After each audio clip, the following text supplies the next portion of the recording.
Sorry, this table's for family only, my brother smirked, pointing toward a fold-out chair by the service station. Everyone laughed as I sat alone. Then the bill arrived, $3,218. The waiter looked at me. I just smiled and said, "Not my table." I've always been the guy who just shows up, the one who keeps things steady while everyone else grabs the spotlight. That's how it's always been in my family. My name is Eli. I'm 34 years old, and I live in Columbus, Ohio. I'm the oldest of two boys, though you wouldn't know it by how things play out at family gatherings. My younger brother, Alex, could charm the horns off a bull. He's one of those people who lights up a room just by stepping into it. Handsome, funny, always knowing the right thing to say. Our parents adored him, still do. They never said it outright, but I always knew. I was the reliable one, the helper. Alex was the star. Growing up, I was the one doing dishes after dinner while Alex entertained our parents with some story from school. I was the one who stayed home to save money while he went off to college out of state, switching majors twice and coming home with a drama degree and a new girlfriend every year. I took night classes, worked full-time, and helped Dad with the mortgage when things got tight. They called it being responsible, but what they really meant was invisible. Even now, I pay for things quietly. I help cover their insurance, throw in extra when Christmas rolls around, and made the down payment when they decided to refinance the house. They thank me with short texts. Appreciate it. That's usually the extent of it. Meanwhile, Alex shows up late to everything and still gets greeted like royalty. Our mom calls him my baby, even though he's 31. Our dad laughs at his jokes like he's on stage at some comedy club. And me? I'm the guy making sure the trash is out and the check got mailed on time. It's not like I hate them. I just stopped expecting much. So when Alex called to tell us he got engaged to Clara, I congratulated him, genuinely. Clara's sweet, organized, almost too good for him, if I'm honest. We had dinner at their place a week later, just the four of us. That's when Alex made the announcement. "We're throwing an engagement dinner," he said, flashing that smile like he was on a game show. "Something nice. Rooftop place in the city. You know, we wanted to feel special." Clara nodded beside him, holding his arm. "We were thinking of that spot on Broad Street, the one with the string lights and the view of the skyline." I knew the place. Gorgeous but expensive. I was already doing the math in my head. "We just need someone to help reserve it," Alex went on, reaching for his beer. "They need a deposit to hold the space. It's like $2,000. He looked right at me when he said it. Not a question, not a suggestion, just a statement, like I was already signed up. Our mom smiled from across the table. "That would be lovely, Eli. You're so good at these things." I blinked. "Wait, you want me to book it?" "Well, yeah," Alex said, like it was obvious. "You're the guy who gets stuff done." I laughed, but there wasn't any humor in it. Right, the guy who gets stuff done. They all stared at me. No one even asked if I was okay with it. Clara gave a soft laugh, trying to lighten the mood. "You've always been the reliable one." There it was. That word again. Reliable. Steady. Not beloved. Not celebrated. Just useful. I nodded slowly. "Sure, I'll take care of it." And I did. I called the restaurant, put down the deposit on my card, and emailed Alex the confirmation. Later that night, as I sat alone in my apartment scrolling through old bills and receipts, I realized something that made my chest feel tight. I wasn't invited to help. I was expected to. And for once, I wasn't sure how much longer I could keep playing along. The night of the engagement dinner, I showed up early. I'd shaved, ironed my one nice shirt, and even polished my shoes, something I hadn't bothered to do since my last job interview. The restaurant looked even better than I remembered. Twinkling lights draped over the rooftop, the whole city stretching out behind glass railings like something out of a postcard. The sun was just beginning to dip behind the skyline, casting everything in gold. For a second, I let myself believe this might be different. That maybe tonight, someone would say, "Hey, Eli, thanks for making this happen." That maybe I'd feel like part of the celebration. I gave my name at the host stand. The girl smiled politely and gestured toward the back corner of the patio. "They're setting up now, but feel free to head up." I climbed the stairs, heart steady, and walked onto the rooftop. It was beautiful. Long white tables with linen runners, candles already lit, and a little display with Alex and Clara spelled out in wood block letters. Music floated up from the speaker system. It felt like a wedding commercial. Then I saw Alex, laughing with two friends near the bar, drink already in hand. He glanced over when he saw me. "Oh, hey, Eli, can you check with the staff? I think they forgot the charcuterie board." "Not a thank you. Not a you look nice. Just a quick assignment, like I was part of the catering team." I nodded and turned away, biting back whatever I'd wanted to say. I told myself it didn't matter. This was his night. A few minutes later, guests began to arrive. Clara's family, their friends from college. Even our parents showed up arm in arm. Mom wearing a sparkly shawl she probably hadn't worn since someone's anniversary party. I stood near the entrance, waiting for someone to pull me into a conversation. No one did. Instead, I watched as Alex made his way from group to group, smiling, hugging, tossing jokes like candy. Every time he laughed, people leaned in closer. Clara stood beside him, radiating warmth, greeting everyone like she'd known them forever. Finally, someone tapped me on the shoulder. A waiter. "Excuse me, sir, are you Eli?" "Yeah," I said. He held out a place card. "You're seated over here." He led me to a small table near the back corner, right next to the staff service station, literally behind the drink refills and spare silverware. I looked at the little white card with my name on it, sitting all by itself. Just one chair. The rest of the tables were arranged in clusters, groups of 6, 8, even 10. Laughter was already bouncing between them like volleyballs. And here I was, seated alone. I stared at that chair like it had insulted me personally. I almost asked if there'd been a mistake, but I didn't. I just smiled weakly and sat down. From where I was, I could see everything. The toasts, the clinking glasses, Clara's uncle telling the same bad joke he told at every family function. At one point, I saw my mom point at the display table and mouth something to my dad. They smiled like proud parents. My chest tightened. I wasn't even in the pictures. Not once did anyone ask me to join a group shot. I watched as they posed, arms around each other, wine glasses tilted just right, city skyline in the background. I sipped my water. For a second, I imagined getting up and walking out, just slipping out the side door and disappearing into the night like a movie character who's had enough. But I stayed, because that's what I do. Halfway through the night, Alex raised his glass and got everyone's attention. Hey, everyone," he called out, flashing that signature grin. "Thanks for coming out. This means the world to us." Clara leaned her head against his shoulder. "People odd like it was scripted. I just want to say," Alex continued, "I'm the luckiest guy on earth. I've got an amazing woman, incredible family, and friends who know how to party." Cheers erupted. Glasses clinked. I waited for even the smallest mention. Maybe a quiet nod to my brother who helped make tonight happen. Nothing. He moved on to thanking Clara's parents for their support, then toasted to their future. The crowd loved it. I took another sip of water and stared at my plate. My chicken was cold by then, and that's when it hit me. It wasn't just that I was seated apart. I was never meant to be seen. I was the deposit, the invisible hand that signs the check and steps quietly aside. I was a piece of furniture, and the longer I sat there, the heavier that realization became. I looked down at the folded napkin in my lap, the wine I hadn't touched, the uncut food on my plate. My hand tightened around the stem of my glass. I didn't belong at the party I paid for. I wasn't family. I was a favor. Dinner was winding down. The sky had faded to black, and the rooftop lights glowed warm above everyone's heads. The music had softened, guests were getting tipsy, and laughter rolled like waves across the patio. It was the kind of night that looked perfect in photos. Not that I was in any. From my table near the drink station, I could see everything. The speeches, the endless toasts, the dozens of smiling faces. I could also see the waitstaff starting to clear dishes and wipe down tables. One of them glanced at me, then nodded to the head server. That's when I saw him approaching, check folder in hand. He stopped between my table and Alex's,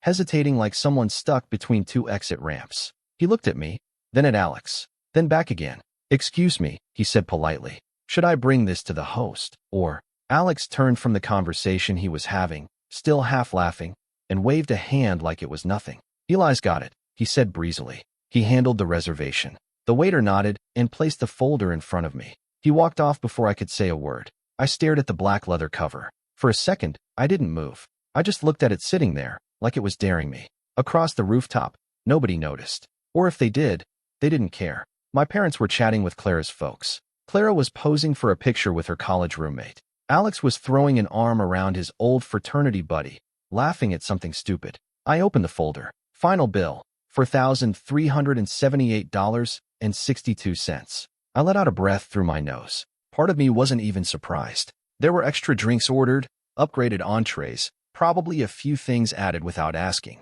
I had a good idea how these events worked. I closed the folder without pulling out my card. I looked across the patio to Alex. He saw me that time. I held his gaze, then slowly raised the folder and gave a small shrug. Like, really? He smiled lazily and gave me a thumbs up before turning back to his friends. That was it. No nod of thanks. No apology. No recognition that I was about to foot the bill for a party where I'd been treated like a delivery guy who stuck around too long. My fingers tightened around the edge of the table. I stood up, slowly. I walked the folder across the patio and stopped beside Alex's table. A few people turned to look, their laughter pausing mid-breath. "Hey," I said calmly. Alex looked up at me, still grinning. "What's up?" I placed the folder on the table in front of him. "I think this one's yours." He blinked. "Nah, man. You booked it, remember?" "Yeah," I said evenly. "Booked it, not hosted it." I was seated behind the ice bucket, Alex. He laughed like I was joking. "Come on, don't be like that. You're part of the family." "Funny," I said. "Didn't feel that way tonight." The table went quiet. Clara looked between us, uncertain. My mom, seated a few feet away, turned and said gently, "Eli, sweetheart, can we not do this right now?" I ignored her. "I'm not paying for this," I said, louder this time, so more people could hear. "You wanted the venue? I booked it. But I'm not covering the tab for a party I wasn't even included in." A few guests looked uncomfortable. Someone at the bar muttered, "Damn." Alex frowned, the smile finally slipping. "Eli, come on. You're making a scene." "No," I said. "You made a scene when you sat me next to the water pitchers like I was a stray uncle who wandered in." My dad stood now too. "Eli, let's not make this ugly. It's just money. Just pay it and we'll settle later." "Settle?" I asked, blinking. "When has this family ever settled anything with me? I've been covering for years, and not once, has anyone even pretended to notice." Alex leaned back in his chair, his face hardening. "Look, if this is about the seat, it's not just about the seat," I said, voice rising. "It's about every time I've been treated like a utility instead of a brother. Tonight was just the clearest version of it. So no, I'm not paying for your night out." I turned and walked away before anyone could respond. I could hear murmurs behind me, chairs scraping, my mom calling my name like I was a toddler who'd wandered into traffic. I didn't look back. Downstairs, I passed the host stand without a word. My car was parked 2 blocks over. The cool air hit my face as I stepped onto the sidewalk. I took a deep breath. No one followed. For the first time in my life, I wasn't the one left holding the bill. Let them figure it out. By the time I got home that night, my phone was already vibrating nonstop. First it was my mom, then Alex, then my dad, then Clara. I didn't answer any of them. I sat in the dark living room, tie still loose around my neck, scrolling through the endless text while the messages poured in like they were on a timer. "Mom, Eli, I don't understand. Why would you do that?" "Alex, what the hell was that, man? You humiliated me in front of Clara's entire family." "Dad, you need to call me." "Now." "Clara, I really didn't expect that from you." Each buzz made my chest tighter, but I couldn't look away. I let the screen keep lighting up like a slot machine hitting all limits. I'd never done anything like that before. Not with my family. I was the one who kept his mouth shut, who paid the bill, who let the comments slide. I was the guy they didn't see until something broke, or something broke down, and they needed me to fix it. Apparently, standing up for myself was the real betrayal. Around 11, my phone rang again. I almost let it go to voicemail, like the rest. But when I saw Clara's name flash across the screen again, I answered. Not because I wanted to hear what she had to say. I think I just needed to know what version of the story was making the rounds. Her voice was quiet, controlled. The same tone someone might use to talk to a customer service rep after their luggage was lost. "Hi, Eli." I waited. Let her sit in it for a second. "I just wanted to say, I know things got tense tonight," she continued. "But Alex's parents were really upset. And my dad, well, you put him in a really awkward position." I almost laughed. "Her dad? Why would your dad be upset with me?" I asked flatly. "Because he was under the impression that your family had everything handled financially. He told Alex's mom that your side was covering the dinner, that it was a done deal." My jaw tightened. "Let me guess. That was Alex's idea." She hesitated. "He may have implied it." I closed my eyes for a moment. "So your father thought I was footing the bill because Alex told him I was?" "Yes," she said. "And when you walked out, they were left scrambling. It was really embarrassing for them." "No," I said. "It was embarrassing for Alex." There was a pause. I could hear her breathing. A small exhale. "Look," she said. "I'm not saying you were wrong to feel the way you did. I saw where they sat you. That wasn't right. But it's the way you did it. You could have pulled Alex aside. You didn't have to do it in front of everyone." I let out a bitter chuckle. "Clara, if I had pulled him aside, he would have laughed it off like he always does. Like I'm overthinking. Like I'm being dramatic. That was the only way to make him actually hear me." She was silent again. I waited for her to jump to his defense. Instead, she said something that caught me off guard. "My dad's angry," she said quietly. "But not at you. He's furious at Alex." I blinked. "Why?" "Because he said it felt deceptive. Like your family misrepresented things. He asked me tonight. If this is how they treat their own son, what does that say about the rest of them? I sat back in my chair. Did you tell him the truth? I asked. I told him that you've always helped behind the scenes, that you booked the venue, put down the deposit, that they never asked you, they just expected it. She paused, her voice softer now. I guess I didn't realize how much until tonight. Neither of us spoke for a moment. Then Clara added, I know you're not looking for anyone to pat you on the back, but I saw what happened, and I'm sorry. I didn't know what to say to that. I wasn't used to being acknowledged, not like that, not by someone in the family orbit. I cleared my throat. Thanks for calling.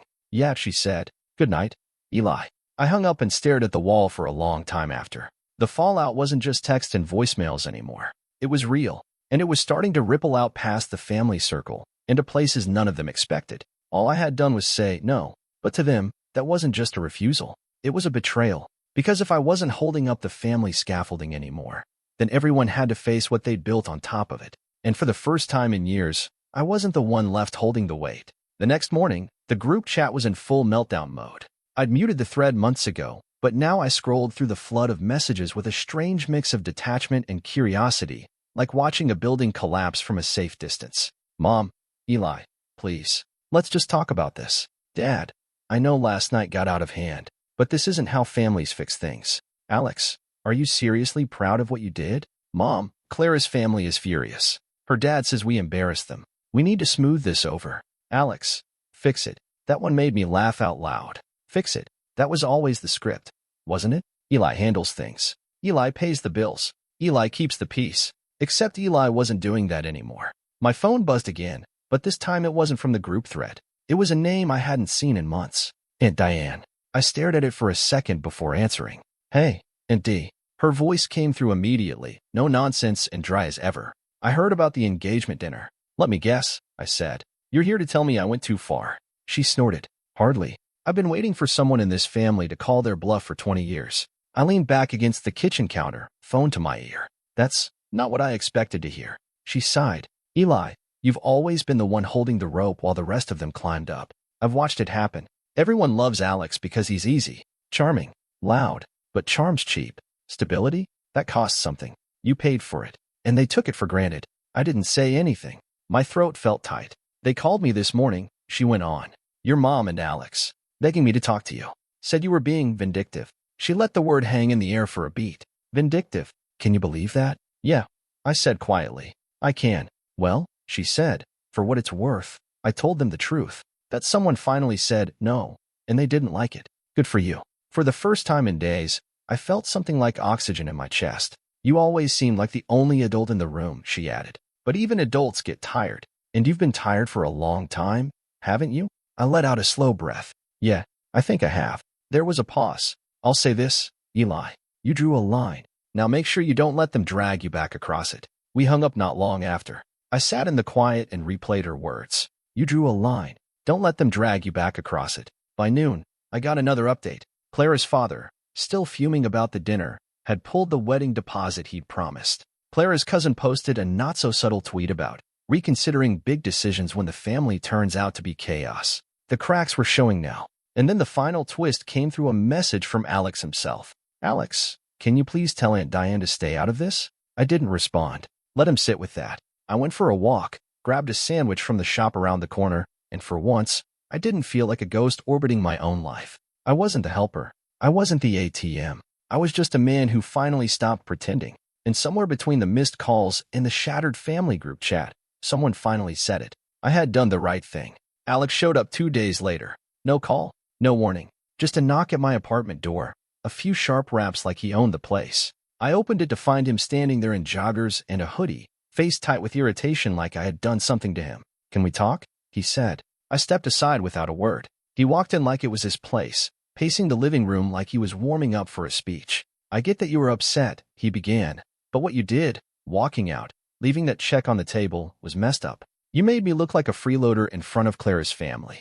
I leaned against the kitchen counter. You are a freeloader, Alex. He scoffed. Don't start with that. I've had your back plenty of times. Name one. He opened his mouth, closed it, looked away. That's not the point. It is the point, I said calmly. I've covered for you for years. Rent when you were short. Plane tickets when you forgot to book them. Birthday gifts for mom you couldn't afford, but signed your name on anyway. And I never said anything. Until now. He turned back to me, frustration written all over his face. So this is about keeping score now? No, I said. This is about boundaries. He rolled his eyes. Look, I need you to fix this. Clara's dad still thinks I lied to him, and Clara won't stop bringing it up. If you just cover the rest of the wedding costs like we planned. There was no plan. I cut in. You planned. You just assumed I'd go along. He stepped forward, voice rising. You always go along. That's the whole deal, Eli. You're the guy who never says no. Well, not anymore. He stared at me. What's that supposed to mean? I walked over to the side table where I kept my mail and picked up a small envelope. I closed our joint account yesterday, I said. The one you used to pull from in emergencies. Whatever's left is mine now. I transferred it to a solo account. His jaw dropped. You're kidding. Nope. Dude, my gym membership bounced this morning.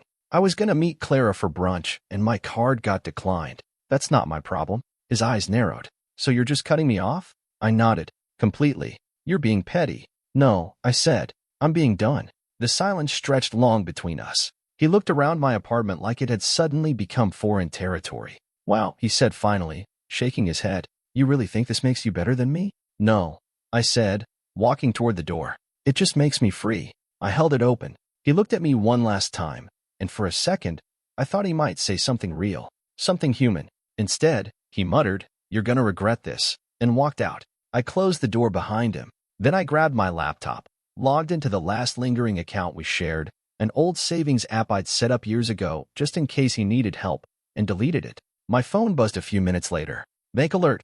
Automatic transfer failed. Insufficient funds. I smiled. Alex had finally run out of lifelines. And for the first time in a long time, I didn't feel responsible for saving him. The email came 3 nights later. I almost deleted it without reading. Just seeing her name in the subject line was enough to tighten my chest. But something stopped me. Maybe it was curiosity. Maybe I just wanted to see if anyone had actually heard me. I clicked it open. Subject: Hey Eli. From clara.westbrook@email.com. Hey Eli. I hope this isn't crossing a line. I wasn't sure how else to reach out. I've been thinking about what happened at the engagement dinner. A lot. And I need you to know that I saw it. All of it. The way you were treated. The way no one noticed or pretended not to notice. I saw how far away they put you. I saw how Alex dismissed you. And once I had space to think about it, I realized how much of that I had become complicit in. I don't know if you know this, but Alex told my parents you were covering everything. The dinner, the wedding venue, even parts of the honeymoon. I didn't question it. He just said, Eli's taking care of it. He always does. I thought that meant you were okay with it. Now I understand you weren't. That you were expected to be okay with it. That night, when you walked out, everyone was whispering about how dramatic it was. But I just kept thinking, that's what it looks like when someone finally gets tired of being used. I want you to know something else. The wedding's off. Not postponed. Not rescheduled. Off. I called it 2 days ago. At first, Alex said I was being emotional. That it was just a family spat. But the more I talked to him, the more I saw the pattern. Excuses. Shifting blame. Pretending nothing's his fault because someone else, usually you, is always cleaning up the mess. I asked him directly, what have you actually done for your brother? He couldn't answer. That's when I knew. I've spent the last 3 years thinking I was building a future with a man who had values. But it turns out I was marrying someone who thought taking advantage of people wasn't just normal, it was justified. And he learned that from his family. I don't want to build a life on top of that. So I gave back the ring. And I told my parents what really happened. They were shocked. They thought you were the selfish one. That's what Alex had told them. But now they know. They asked me to tell you. Well, they said thank you. Though I doubt that means much at this point. I don't expect you to reply to this. I don't need anything from you. I just wanted you to know. You were right to walk away. And I see you now. Not just as the responsible brother, but as the only honest person in the room that night. I hope you find peace, Eli. Real peace. Not just the quiet kind you have to earn by swallowing your pride. Take care of yourself, Clara. I read it twice, then a third time. Then I just sat there in the silence of my apartment, letting the words settle. Someone finally saw it. Not just the dinner, not just the check, but the whole damn history of it. The years of being useful instead of included. The quiet role I played behind every holiday, every celebration, every last-minute emergency. And for once, someone outside the family, not part of the codependent system, not drunk on nostalgia or guilt, finally said what I hadn't even allowed myself to hope for. You were right to walk away. I didn't reply. Not because I didn't want to, but because I didn't need to. She'd already given me the thing I'd waited years to hear. She saw me, and she chose to walk away too. The knock came on a rainy Thursday. I wasn't expecting anyone. I had the windows open just a crack, enough to let in the sound of distant thunder and wet tires hissing along the street. When I opened the door, my mom was standing there. She looked smaller than I remembered. Not shorter, just deflated somehow. Her hair was damp from the drizzle, and she was holding a foil-covered casserole dish like it was a peace offering. "Hi," she said softly. I didn't move for a second. Then I stepped aside. "You can come in." She walked in slowly, looking around like she didn't recognize the place. Maybe she didn't. It wasn't the Eli she remembered, either. "I brought dinner," she said, setting the dish on the kitchen counter. "It's your favorite, the chicken and rice one." I nodded once. "Thanks." We stood in silence for a moment. She took a seat at the small table near the window. I stayed standing, arms crossed loosely. She looked up at me, then down at her hands, which were folded neatly in her lap. "I should have said something sooner," she said. "That night at the engagement dinner, I saw where they sat you. I should have spoken up." I said nothing, just waited. She swallowed. "I always thought staying neutral was the right thing to do.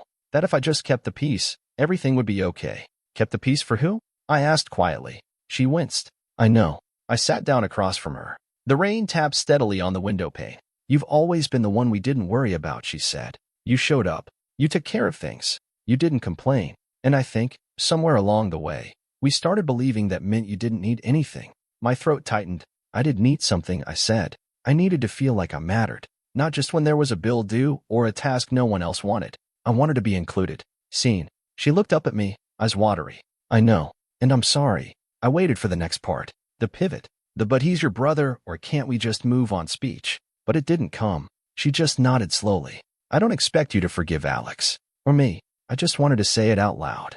That we let you down. That I let you down." For a long time, neither of us said anything. Eventually, she stood up. "I'll go.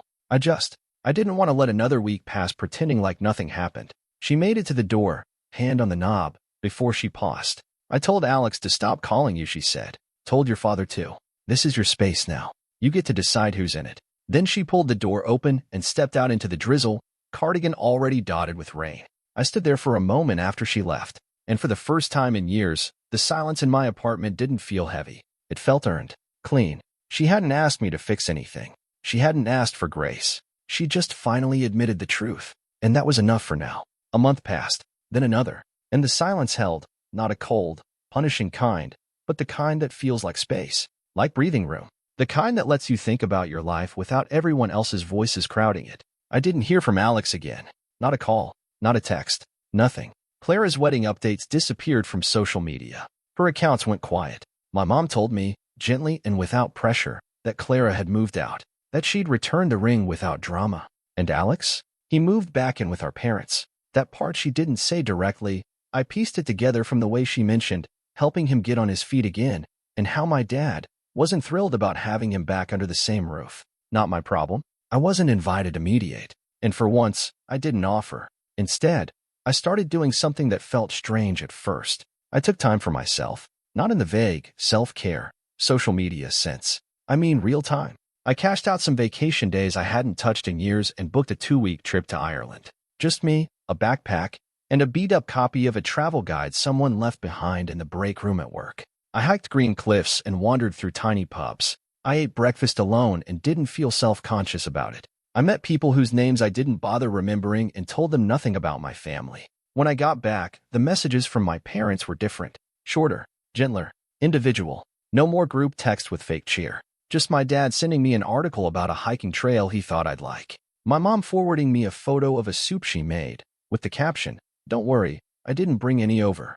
It wasn't perfect, but it felt real. I started investing in small things I used to talk myself out of. A nicer couch, a used bike from a local shop, a vinyl record player because I'd always wanted one, even though I barely knew where to start with albums. One afternoon, I sat on my balcony with a cup of coffee, the sun just warm enough to sit still in, and I realized something simple. I was okay, not because my family had changed, but because I'd finally stopped trying to earn a place in a version of it that had never made room for me. They could keep chasing appearances. I was done. Let them figure out their own dinners and deposits and scrape together holidays. Let Alex explain to someone else why it's always someone else's job to clean up after him. I had a new story now, one where I wasn't just the background support, one where I didn't have to trade love for usefulness. And in that quiet little apartment, with a breeze drifting in and some old jazz humming through second-hand speakers, I smiled.